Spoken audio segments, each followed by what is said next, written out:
Welcome, Walking Dead fans, to another episode of Dead Talk Live. Multicasting tonight from Walking Dead Now. I'm your host, Viz, and I want to thank everybody joining us tonight from YouTube, Instagram, Facebook, and Twitter, as this broadcast is being simultaneously broadcasted to all those platforms. How is everyone doing tonight? And we put together an interesting show tonight. A show that is going to require your participation. And I want to have a conversation with you guys, and we're going to be discussing what-ifs.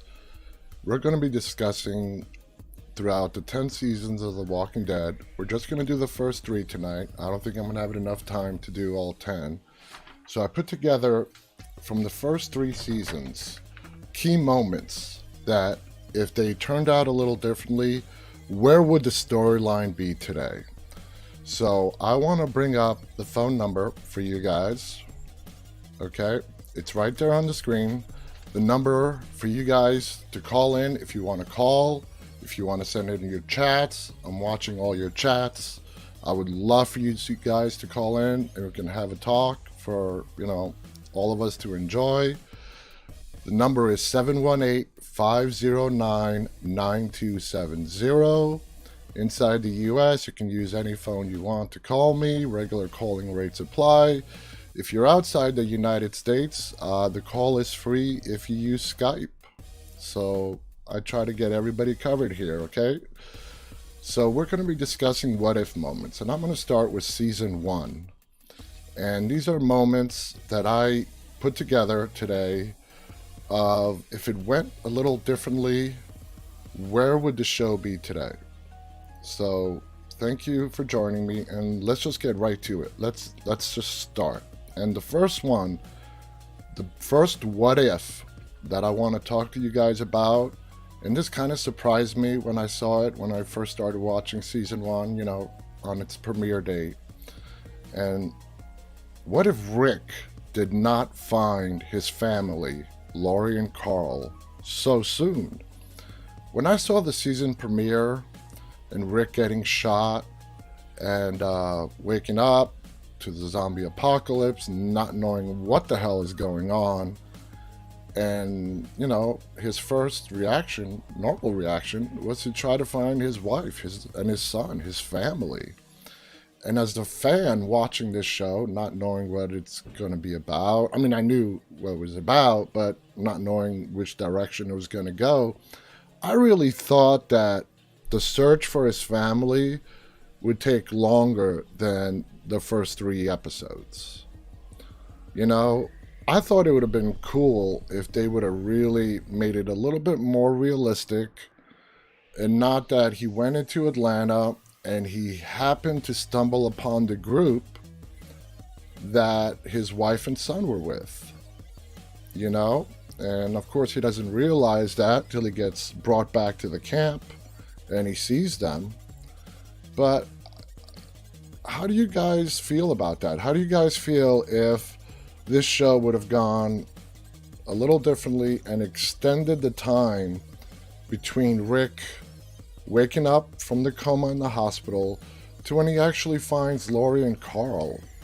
I mean, made him search some more, I was very surprised. I'm like, wow, okay. I thought this would take the entire season, and maybe in the finale he finds them. But no, he finds them within the first 3 episodes. So I want to hear your guys' take. So please chat back. I'm monitoring chats from all the networks. I have the phone lines open. You guys can call at 718-509-9270 if you wish to call. Ismail writes, "You're right. Should have been a season between him waking up and finding them." Should have been, could have been. That's what I expected. I did not expect him to find his family so soon. And it really threw me off. I'm like, okay, he found his family. Where do we go now? What happens next? And obviously, I'm very pleased with what happened next. I'm very pleased with how they wrote it. I'm just going back, 10 years to when I watched the premiere, and I'm thinking, okay, he found his family. And now what? They're at a camp. What happens now? And what if it went differently? What if he goes to the camp and Lori and Carl are not there? Let's say everybody else is there, minus Shane. Let's say Shane is not there. And, you know, I would think, based on what we, knew about him, that he would go off on his own and keep looking. Marko writes, it would have given him a little more survival skills. He would have had better grasp on the whole end of the world thing. Exactly. And I agree with you, Marko. I mean, everything happened so quickly for him from the time he woke up in the hospital to going to Atlanta, meeting up with the group, and being reunited with his family. And, well, okay, yeah, he's found his family. That worries off his chest now. But now he has the rest of the zombie apocalypse that he has to, comprehend. And you gotta admit, waking up to crap like that takes a little time to let it soak in a little bit and realize that the world you knew is gone. It's the world ended while you were in a coma in a hospital. So that's the first point.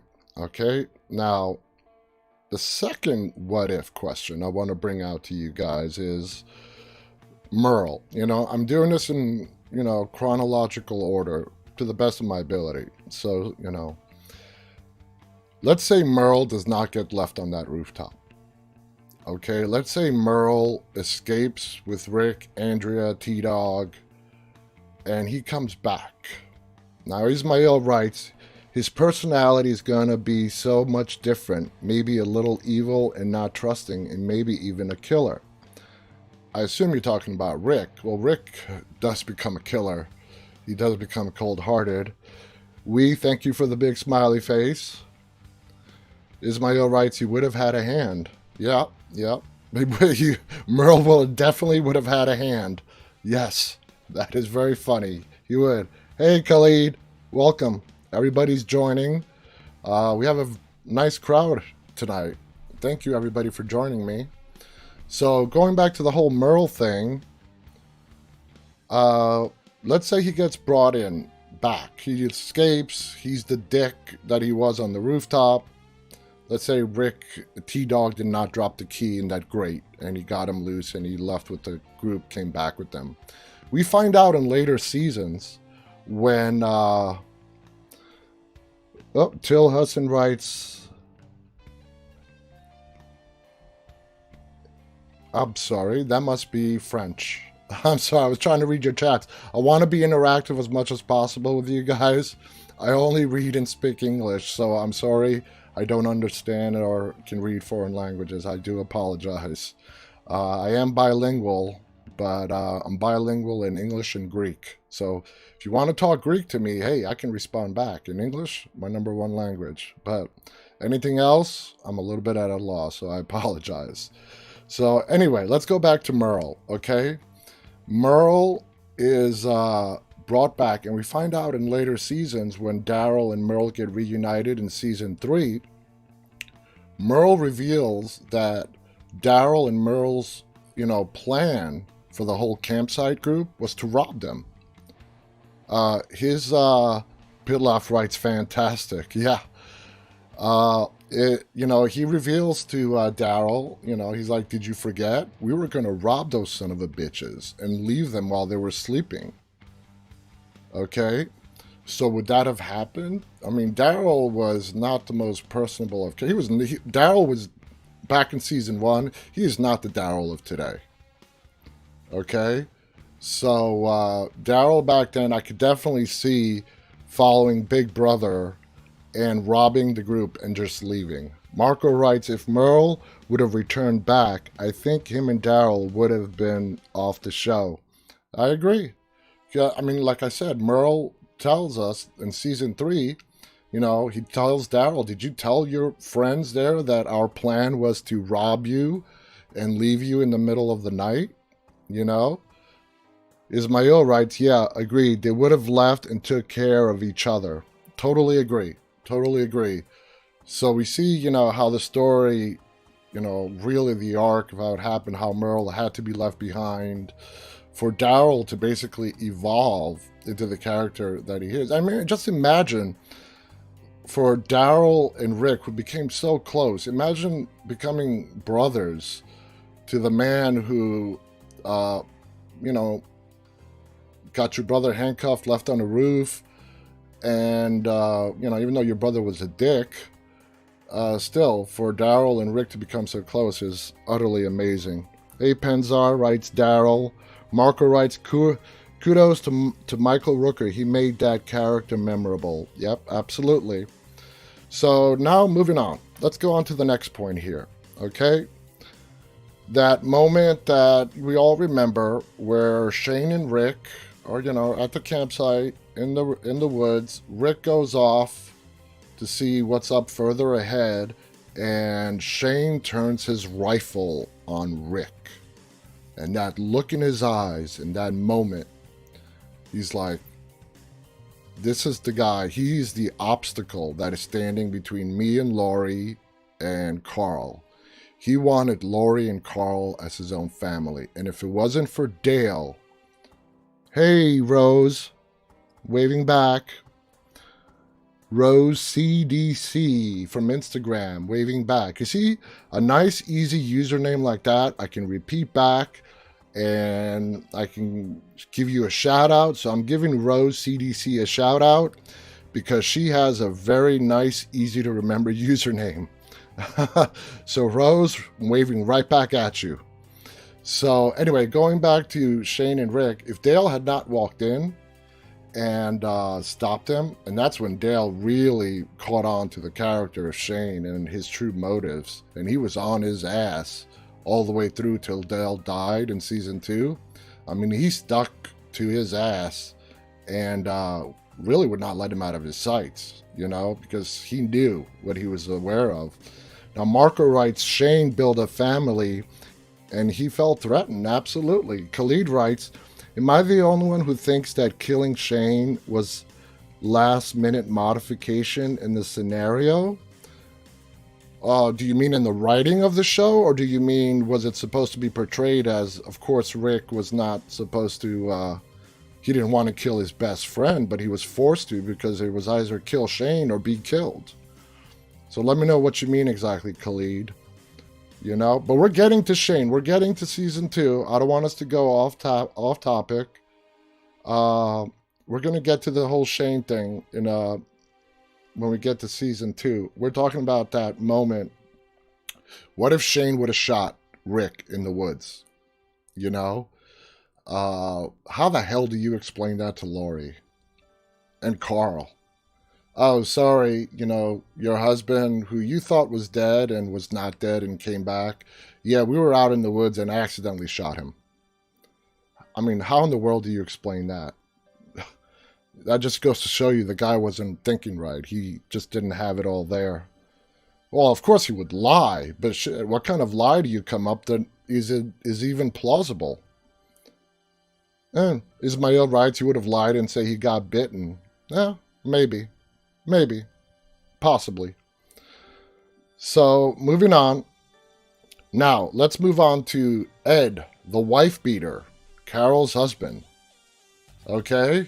Yeah, you guys remember him. The wife beater, the one that Shane beat the shit out of in front of that lake for being a dick to Carol. Now, let's say that bastard survived. Huh? Let's say Ed did not get bitten. Now, I'm sure everyone here is glad that the son of a bitch died. But let's say he did not get bitten. Let's say he survived. How does that change Carol? Does she become the badass? I mean, we know there are future events that take place one event did not shape Carol. 2 events did not shape Carol to who she is today. It's a whole series of events that made Carol who she is today. Hi, Leon. Big thumbs up. Hi, Milan. Thumbs up back out to you. I see everybody. Thank you for joining us tonight. So going back to Ed and Carol, if Ed would have survived, how do you guys feel Carol's character arc would have gone? Uh, Ismail writes, Carol would have eventually took care of him, but would she? I mean, would she? We're going to get to what happens to Sophia in a bit, but I mean, Ed had her under his thumb. She was a battered wife. I mean, for years. That's all she knew. Okay? And that's also a part of her, her being a battered wife is also a big part of what made her to who she is. And Marko writes, I think she would have support from other women. Exactly. But look what happened when Andrea and Amy and them stood up for Carol in front of that lake. He became all rough and tough. And if it wasn't for Shane coming in and almost beating him to death, you know, she had the support of other women, but he didn't care. The bastard didn't care. So, just something to ponder. What if Ed would have survived? What becomes of Carol's character? Okay, so let's move on here onto the next thing. And Amy and Andrea. Andrea, we know Amy's her sister, who also got bit on the same night that Ed did, when the camp got raided by those walkers. And, well, we all know what happened. It was a big, just disaster. Amy died, and I'm sure you guys have noticed over the seasons that from the beginning seasons to where we are now, even how Jenner explained it in the CDC, it does take approximately 24 hours from when you are actually bitten and die to where you're supposed to turn. Now, during these latter seasons that we're on now, that has been dramatically cut. Okay, we saw it with Mary, the Whisperer, who Beta killed. Basically, you die, and then it could be anywhere from 5 to 20 minutes. You're coming back. So, I mean, maybe they try to slip that under and, think that we forgot about it. I haven't forgotten about it. It's just something that they just changed. Or maybe it's just a undertone to let us know that this virus has progressed. The virus in the beginning, it did take 24 hours to bring you back, to reanimate you. But as this virus has progressed, mutated maybe, that time has been dramatically cut, So, but anyway, going back to Amy and Andrea, let's say Amy survives. Let's take that scenario first. Let's say both Amy and Andrea survive. Okay, we know the immediate impact it had on Andrea. She wanted to die at the CDC. She didn't want to leave. It took Dale to convince her to get out of the CDC. Okay, Ismail writes, it depends on the person. You're right. And Andrea, like I said, at the CDC, she wanted to die. She just lost her sister. She saw no meaning in life. She didn't want to go on. And of course, her sister's death hardened her. Like I said, there are just as many people out there that hate Andrea as there are that love her. I'm in between. I liked her. I found, a lot of her moments annoying. She came off as a snobby, know-it-all character, which did not rub off well with other people. Ismail writes, it depends on... Oh, sorry, I just read that. I apologize. So, that's another question to ponder. Now, Amy and Andrea both survive. Now, the flip side of that is, what if Amy survives and Andrea dies? We never really got to know Amy, so I don't think anybody can intelligently answer that question. Since we don't really know the character of Amy. Just like everybody else, we don't know how the events of the apocalypse and what the group had to go through. If Andrea had died and Amy would have survived, who Amy would have become. But it's fascinating to think about. I mean, she was portrayed in the little time that we saw her as this sweet, loving young sister who looked up to her big sister, Andrea, and they were close and, a good old small town American girl. You know what I mean? We don't know how the events of the apocalypse, if she would have survived and her sister Andrea would have died, how it would have shaped her. But again, it's something to ponder. Okay?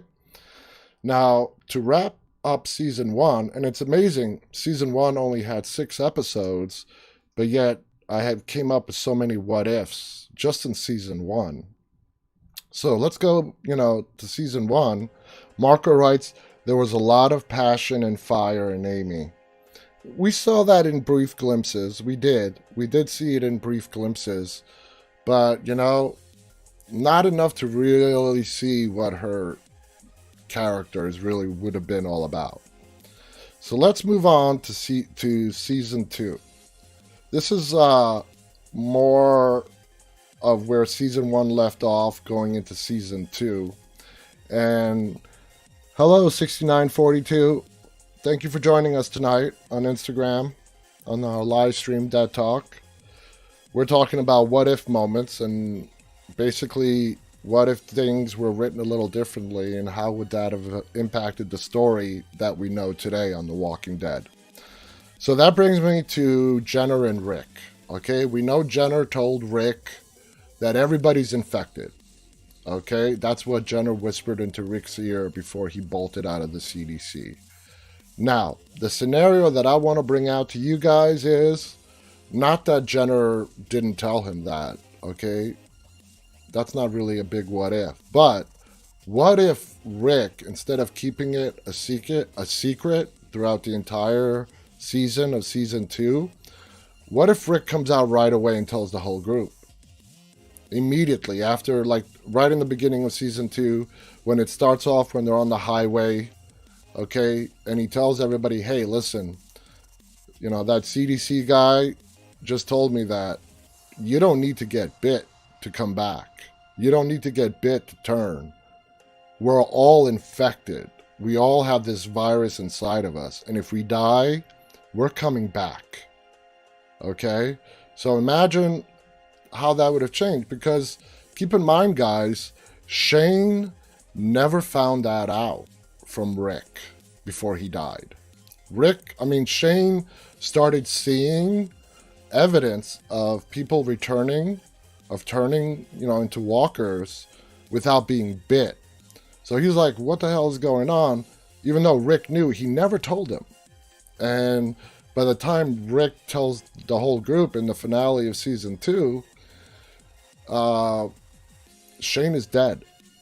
So Shane did not get to hear it directly from Rick. So how do you think it would have played out differently for the group if they would have known that, hey, we're all infected? How does that impact season two? Does it impact season two? Does it change anything? Does it take away all hope that the survivors have in season two? Because finding out that piece of information can sort of take away all your hope of this maybe coming to an end somehow and things coming back to normal. But once you find out that we're all infected and once you die, you're coming back, it's a game changer. All right. So moving on to the second point in season two, of course, we got to go on Sophia. Okay. Let's say Sophia doesn't run away. Okay. Marko writes, remind me, who was the boy that Shane murdered in the woods? I forgot his name. I know exactly what you're talking about. And Daryl in the season finale, when they are trying to find the boy that Shane tells everybody he escaped, and Daryl starts tracking him. Hello, Green Baby Joker. Green Baby Joker, another nice, easy name to pronounce on Instagram. Giving you a shout out. Hello. So when Daryl is starting to track him and he starts seeing, I believe it was him and Glenn together, and he starts seeing the footprints and he's like, this was a scuffle. This did not go down the way Shane said it went down. Something happened here. They were walking side by side and, they got into a fight. Hello, Rasper_Jam. So basically, Sophia, What if she doesn't go missing? That pretty much wipes out like the whole storyline of the first half of season 2.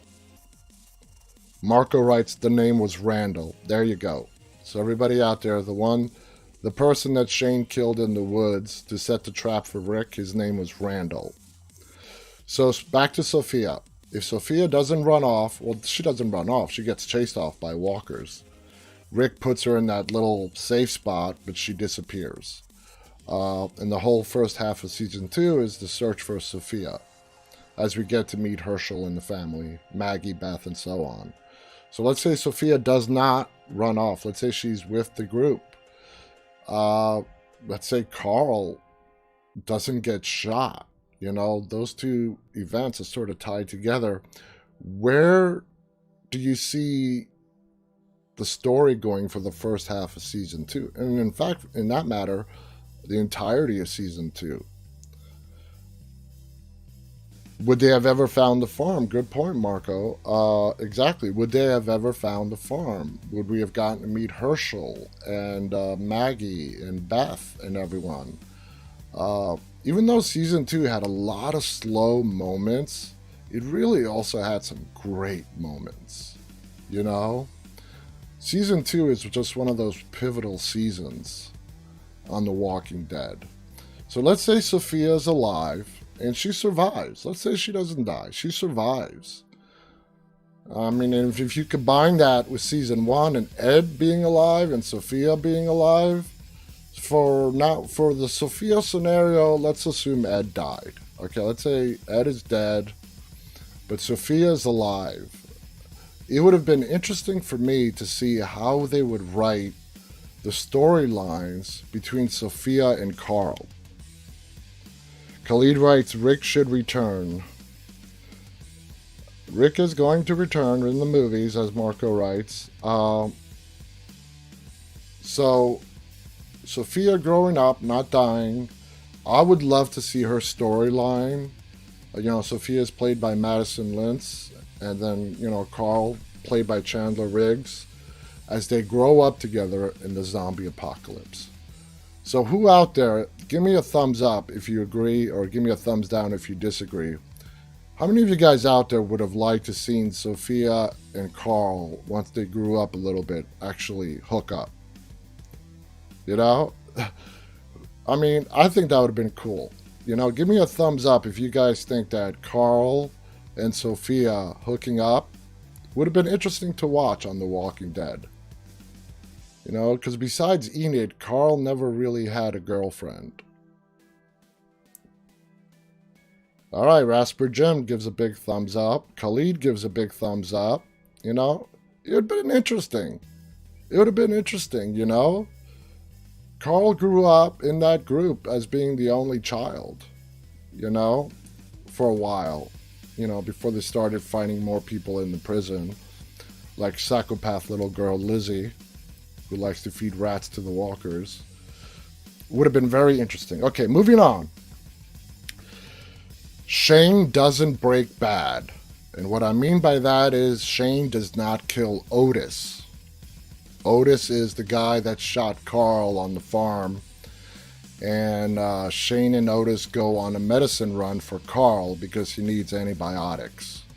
And they get trapped in that warehouse.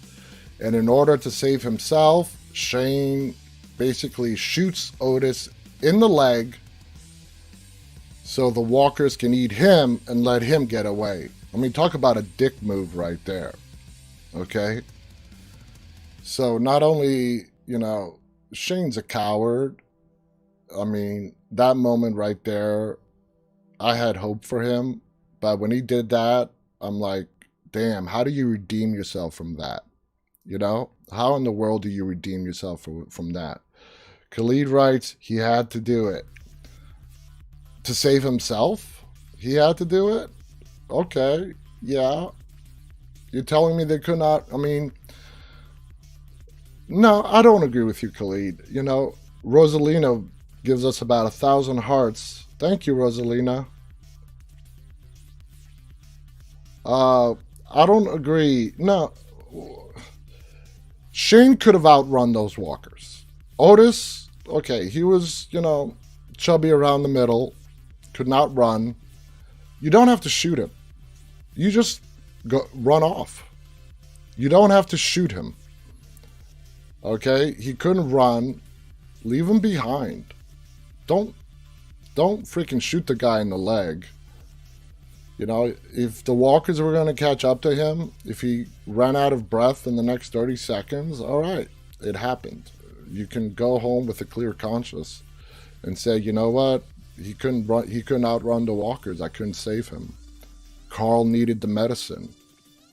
So instead of shooting the guy in the leg, so that moment for me is when Shane really lost any bit of respect I might have had left for him. So let's move on, okay? To Glenn and Maggie. What if Glenn and Maggie didn't hook up? You know? What if Glenn and Maggie didn't hook up? I mean, let's say it was Maggie and Daryl. All right? Or Maggie and nobody. I think that would have been sad because they made such a great couple. In the beginning, it was a little bit awkward because Glenn was a kid. And he, you know, if you remember, he would turn to Dale for advice. Dale was like Glenn's, you know, adopted father. Glenn and Dale had a lot of really nice moments, heart-to-heart talk moments in season 2. You're right, Marco. Lauren Cohen, yeah, she is hot. She is hot, and luckily my wife's not listening to this right now. But Glenn and Maggie are a great couple. No, sorry, Alex, I don't speak Spanish. I'm sorry. And Marco writes, Dale was a dad to everyone, and he was. But him and Glenn had a special relationship. And if you guys remember, Glenn would turn to Dale for advice in regards to Maggie. Maggie sort of knew what she was doing, you know, how she felt about Glenn. And if you guys remember that scene in the pharmacy where they went on the medicine run again, it was Glenn and Maggie. And, you know, that's when they got it on. And Glenn looked like a high school boy who just did not know what to do with it. So I thought that was funny. Alex writes, phone call of Daryl Dixon. What do you mean exactly? Phone call of Daryl Dixon. By the way, guys, the number's up on the screen. You guys want to call, go ahead and call. If you guys don't want to type in your chats and want to get your voice heard by several thousand people, don't be shy. Don't be shy. Everyone's got a beautiful voice, so give me a call. And I will memorize this number one day. I have to bring up the screen. It's 718-509-9270 if you guys want to call in. 718-509-9270. Use any phone in the United States. It's just regular calling rates apply.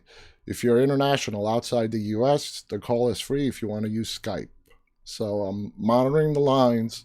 If anyone wants to call, go ahead and do so. Marco writes, Maggie came in riding a horse. Maggie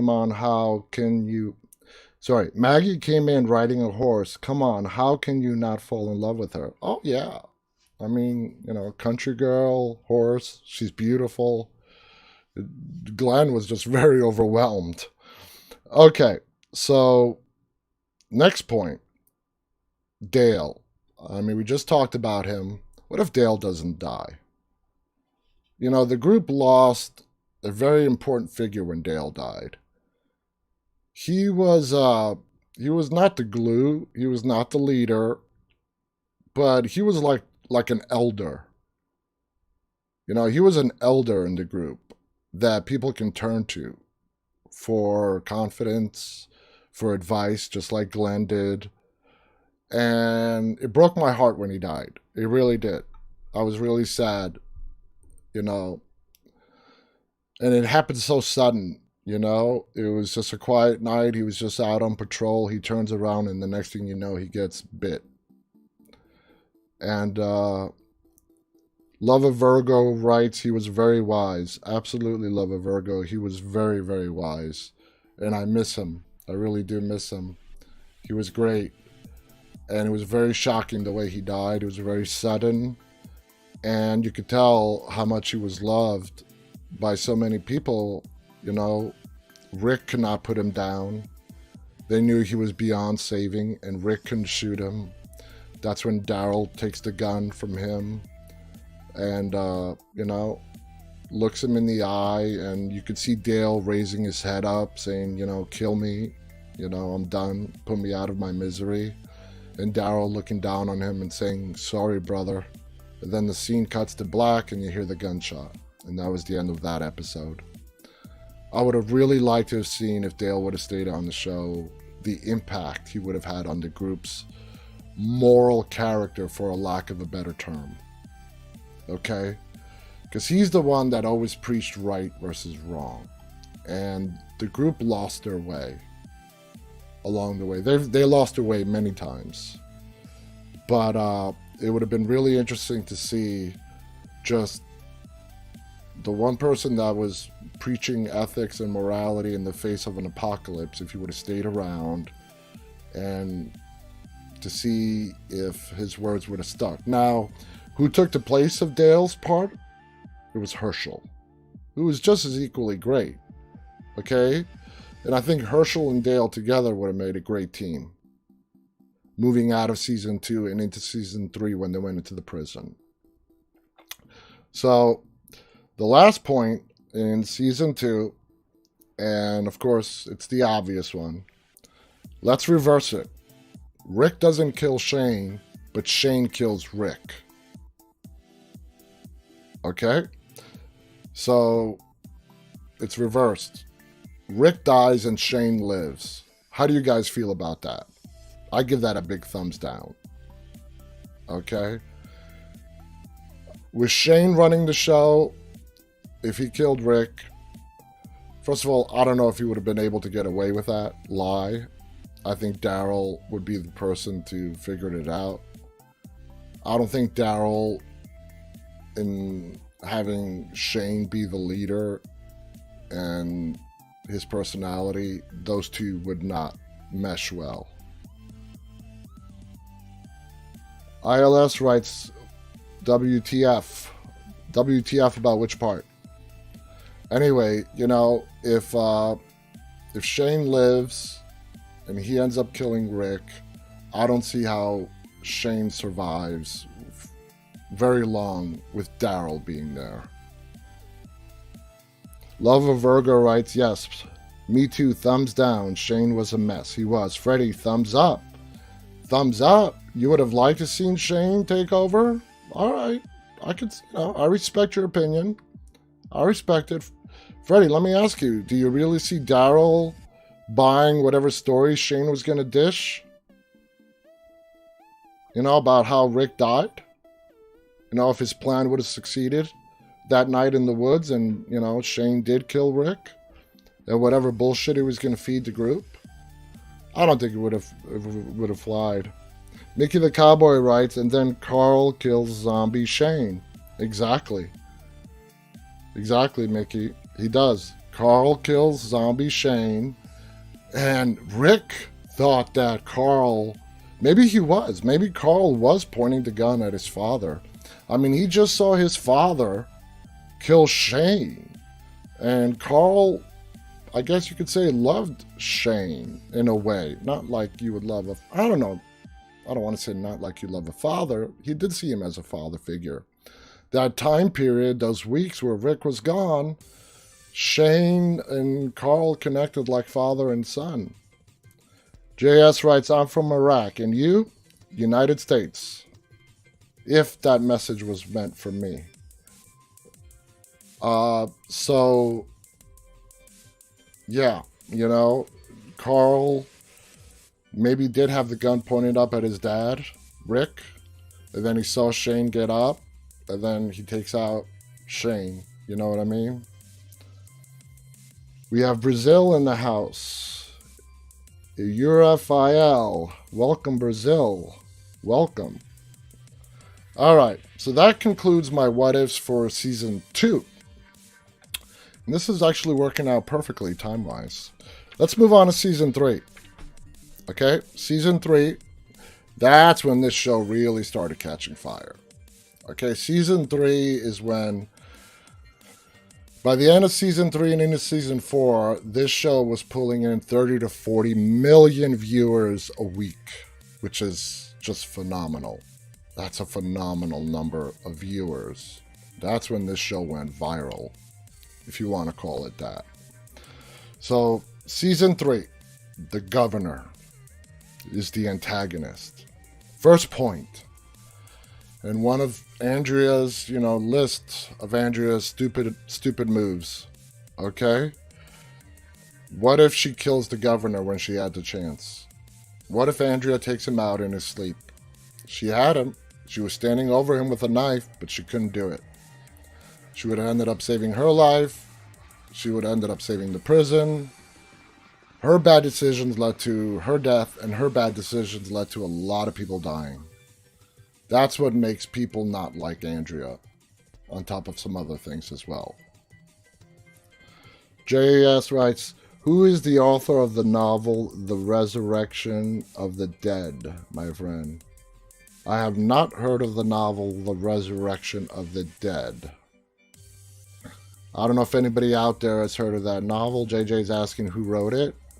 Marko writes, there were a lot of stupid Andrea moves. Absolutely, there were. Okay, so going again on season 3 in Andrea. What if season 3 played out like the comic books? Andrea doesn't die. Andrea survives season 3. Somehow she let the governor live. Let's say that happens. Let's say she made her stupid move and left him alive. And she makes it out of season 3 alive, just like in the comics. Because in the comics, Andrea dies in the timeline where we are now. Andrea dies during the Whisperer War. Okay? Love of Virgo writes, she started to have feelings for the governor. Yeah, she had sex with Shane in the truck. She started to have feelings for the governor. Amista Party writes, a lot more people would have been killed because of her if she hadn't died. True. Mickey the Cowboy writes, Michonne could have killed the governor also. She took out his eye, but you're right. That's when Michonne found out about Penny, and we're getting to that. We're getting to that part about the governor's daughter, Penny. IIS writes, do you know your voice is beautiful and suitable for Google Maps? Thank you. Going back to my voice, when I first started this show, I've got an actual microphone now that is meant for this. When I first started doing these commentaries, they weren't live, but I gotta tell you guys this story since you brought up my voice. On Facebook, someone responded to my commentary video. It wasn't live, it was pre-recorded on my phone. So, the quality wasn't very good. But he said that, he or she said that I sounded like the person who just kidnapped somebody, and I'm the one calling in the ransom demand. I thought that was hysterical. They said my voice sounds like somebody like you hear in the movies who is making a ransom call demand. That I showed that to my wife and we were just cracking up. I'm like, all right, time for me to get a real microphone if I'm going to do this. And I did, luckily. And a whole bunch of other equipment. But I thought that was hysterical. I sound like a ransom guy. Anyway, thank you. Thank you, IS. Thank you for the smile there, Love of Virgo. I thought you guys would appreciate that story. Okay. Season 3. So like we said, Andrea survives, just like the comics. I don't know how that would play out. It would played out in the comics just fine. She was a beloved character in the comics. Maybe they would have changed her. Laurie Holden is a great actress, Laurie Holden. She could have played any character, and she played the character that she was written. Laurie Holden is the actress that played Andrea. So anyway, moving on. That one episode in season 3 where we see Morgan. Okay, London Blue writes, when is season 10 going to start on Netflix? London Blue, season 10 is not coming onto Netflix until season 10 finishes airing on the television. Once that last episode airs, whenever that may be, might be in a couple of weeks, might be in 2 months, who knows? It will start probably just before season 11 starts on the TV. So unfortunately, London Blue, it's at the earliest, season 10 is going to hit Netflix probably around June of 2021. I know that sucks, and I apologize. Well, it's not my fault, but I feel bad for the people that just rely on Netflix to watch the show. There are other ways to get this show. If you don't, Netflix is not the only way to get it, but we're not going to get into that now. So let's go back to season 3, because we are running a little bit close on time here. And this has been great, and I'm going to continue this. It's probably going to take several episodes to get to season 10. And I hope you guys are enjoying this. Let me know if if you're enjoying this conversation. I'd love to continue it. And I have an incoming call. Hello, you're on Dead Talk, Walking Dead Now. This is Viz. Yeah. Oh, yeah. Brazil. How are you? I no speak English. Very good. No, very good. Okay, you're from Brazil. Well, welcome. And I am live. You are live, yes. Everybody's hearing you. Thank you for calling us, and I'm glad that you're listening to us all the way from Brazil. And I want to thank you so much. And you want to give everybody your Instagram name so we know who you are? Não entendi muito. Não entendo. You don't understand? Okay, I got you.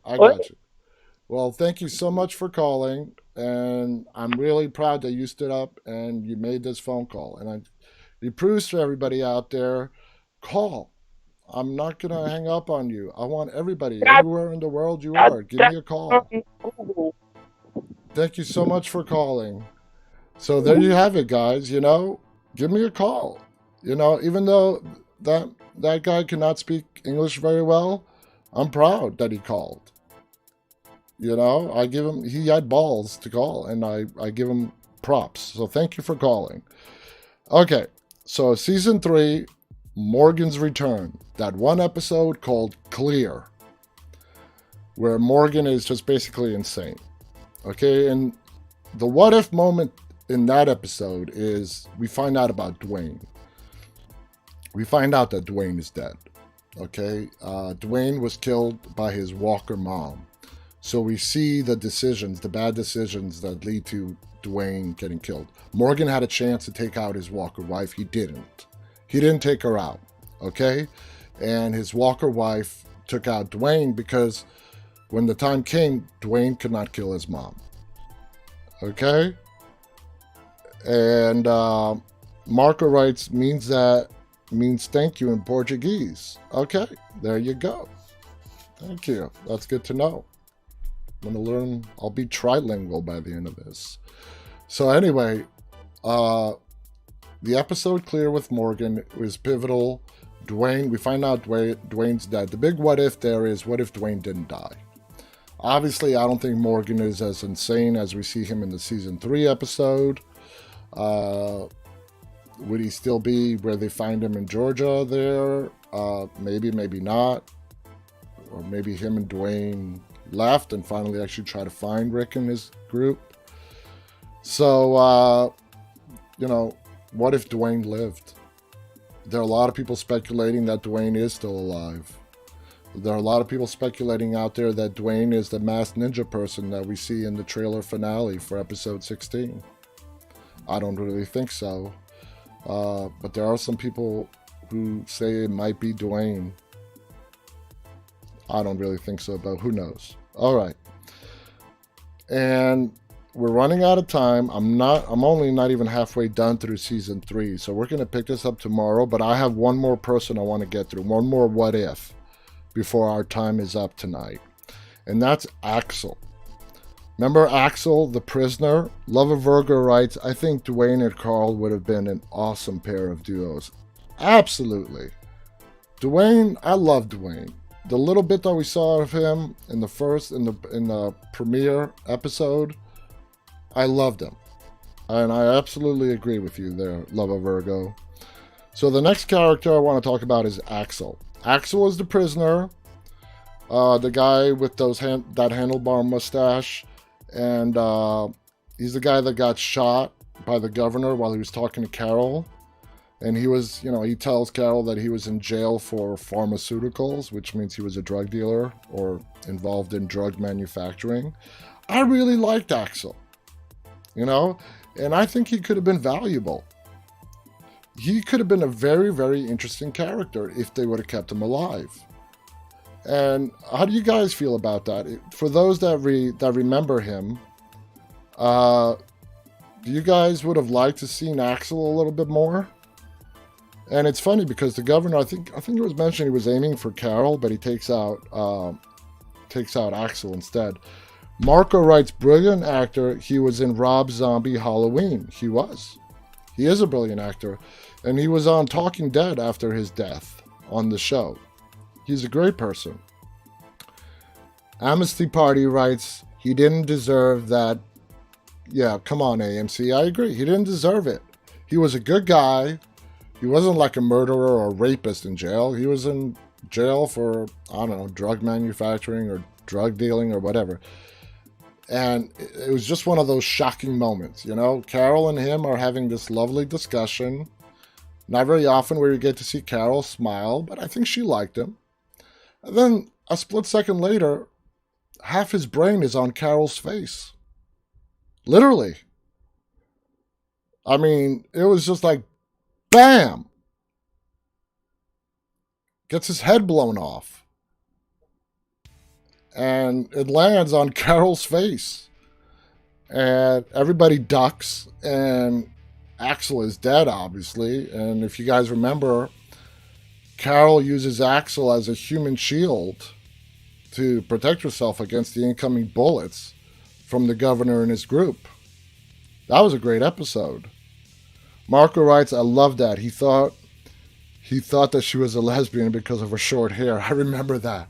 That was funny. Yeah, I mean, he wasn't the brightest bulb in the Christmas tree, but he's just one of those lovable characters, and he didn't deserve that death. Okay? He at least deserved to go out fighting. I liked him. I would have really liked to see where his character development would have went. And also, Marko, like you mentioned, the actor who plays him is brilliant. He's a great actor, and he would have handled the role very, very well. London Blue writes, pissed when Axel died. He robbed a store with a water gun. That's funny. Yep, London Blue. Yep, absolutely. Anyway, guys, man, time just flew. I did not even get through 3 seasons. I love this topic. And I want to thank Marko Vizaniaris. Marko is obviously a major contributor to our show. He's also our creative director. He comes up with these amazing topics. So I want you guys to give a big thumbs up, big hearts to Marko Vizaniaris. Marko, say hi so everybody can see you again. Me and him collaborate on this show. He's just brilliant on coming up with these topics. And tonight was a winner, and I look forward to continue it. So please, guys, give everybody big hearts to Marko. There you go, Marko. There are your hearts. And there you go. Say hi. Please follow him. There you go. Give all the hearts to Marko. Marko Vizaniaris. He's our creative director and huge contributor on the show. Everybody's waving at you, Marko. After we're done here, go ahead and follow him. Okay, guys. I want to thank you so much. If you're watching on YouTube, please go ahead and subscribe to our channel. That's how, you can show the support for us and our show. We're not doing this for money. And the way you can know that, if there are any YouTube creators out there, the majority of our YouTube stuff is fan videos that we create and other people create. And they are ineligible for monetization because they are copyrighted by AMC. So I'm not doing this for money. I'm doing this to share with my fellow Walking Dead fans during this horrible time we're in with this pandemic, trying to bring in some cheer. some distraction. So please head on over to our YouTube page, subscribe. Thank you to my Instagram, Facebook, and Twitter followers. You guys are amazing. You're the best followers in the world. And if you're not subscribed to my YouTube channel, the link is in my bio. It's in my profile. Head on over there and subscribe to our YouTube channel. Let's get this show really out there so a lot more people can join us. Get a lot more phone calls from people in Brazil, from all over the world, the United States, everywhere. I want to talk to everybody. I do this to connect with my fans. Right. Dead set. Marko. There is an amazing... I've got a few minutes left, and I want to plug this amazing zombie show that is on Netflix right now. This zombie show came out many, many years ago. Marko, was it on TV or cable? I don't remember. It's called Dead Set. Okay? It's a British zombie. They combined it into like this 2.5-hour movie. It is one of the best zombie movies or / miniseries that I have ever watched.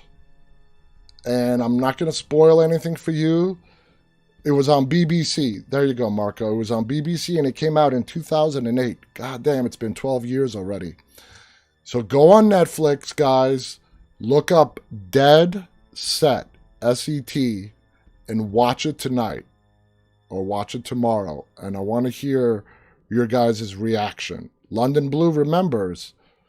Do you agree, London Blue, that it was a great show? That was a great miniseries and one of the best zombie miniseries / TV / movies out there. Watch it. You won't regret it. It is absolutely freaking amazing. Okay? And if you're a zombie lover, a zombie fan, this is one that you have to watch. So thank you, Marko, for reminding me. London Blue did see it. That's awesome, London Blue. And you liked it. So London Blue also gives his thumbs up on Dead Set. Watch it tonight. I'd love to hear you guys' reaction on it tomorrow. We are on daily. I'm going to try to keep a steady time of 9:30 p.m. Eastern U.S. time every night so you guys know when to tune in. I might be, 10, 15 minutes late or whatever. Hopefully I won't be. I'll be on at 9:30. But this is a daily show and you can catch us every day. Not only while The Walking Dead is on, even during the off season. We're going to expand beyond The Walking Dead into the horror genre and beyond. So there's a lot in store. A lot of exciting stuff in store. Thank you for joining me tonight. I look forward to talking to you guys tomorrow. And as always, guys, and until then,